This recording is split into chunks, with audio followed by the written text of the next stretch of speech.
Assalamualaikum, kembali lagi dengan saya, admin kisah malam, pengantar tidur. Kali ini saya akan membawakan sebuah kisah berjudul Kami Menyewa Villa Murah Saat Hujan. Ternyata ada yang sudah tinggal lebih dulu. Cerita ini dimulai saat saya dan dua teman saya memutuskan untuk berlibur singkat ke daerah pegunungan di luar kota.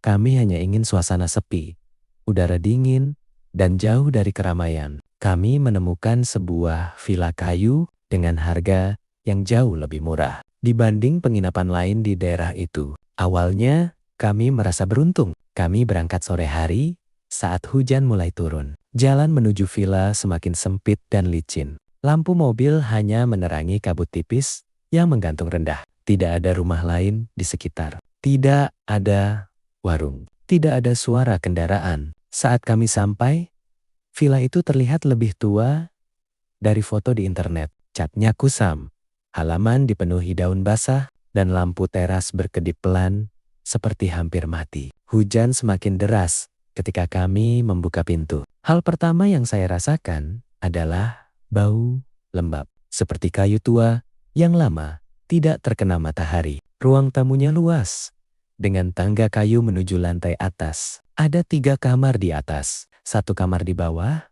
dapur kecil, dan jendela besar menghadap hutan. Penjaga villa tidak ikut masuk. Ia hanya menyerahkan kunci dan berkata, "Kalau malam, jangan buka pintu belakang." Kami mengira itu hanya peringatan biasa. Malam pertama berjalan normal. Kami makan, bercanda, lalu tidur sekitar pukul 11. Hujan belum berhenti. Sekitar pukul 1 lewat sedikit, saya terbangun karena suara sesuatu jatuh di lantai atas. Masalahnya, kamar saya ada di lantai atas, dan kedua teman saya tidur di kamar sebelah. Saya membuka mata perlahan. Kamar gelap. Hanya suara hujan di atap. Lalu terdengar langkah pelan di lorong luar kamar. 1, 2, 3. Langkah itu berhenti tepat di depan pintu saya. Saya pikir salah satu teman saya ke kamar mandi. Tapi tidak ada suara pintu kamar mandi dibuka. Tidak ada suara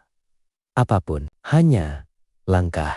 Lalu diam. Kemudian gagang pintu kamar saya bergerak pelan. Saya membeku. Saya yakin saya sudah mengunci pintu dari dalam. Gagang itu bergerak lagi. Seperti ada yang mencoba membukanya perlahan. Saya tidak berani bersuara. Dan dari balik pintu terdengar suara ketukan 3 kali. Tok, tok, tok. Pelan, teratur. Saya mencoba mengumpulkan keberanian dan bertanya, "Siapa?" Tidak ada jawaban. Beberapa detik kemudian, langkah itu menjauh ke arah tangga. Dan saya sadar satu hal yang membuat tubuh saya dingin. Langkah itu terdengar basah. Seperti seseorang berjalan dengan kaki yang masih terkena hujan.